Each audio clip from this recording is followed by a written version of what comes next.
Hey, it's day 15 of PCOS Awareness Month. We're halfway through the facts of the day now.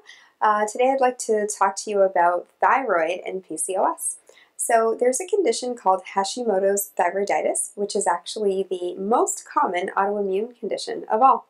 And this is where your immune system actually attacks your thyroid as if it's a bacteria or a virus. And it's been found that women with PCOS have a significantly increased risk of having this. And this leads to hypothyroidism. As you can imagine, hypothyroidism is a big problem if you have PCOS because it slows down the metabolism, adding to the other metabolic risks in the condition. So the reason that this is increased is because PCOS is actually an inflammatory condition.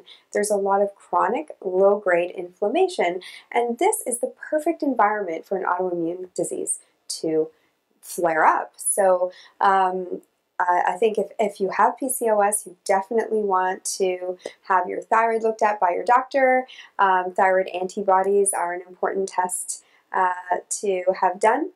And I hope that this fact has been helpful for you today, and I look forward to seeing you again tomorrow for our fact of the day. Have a great one. Bye for now.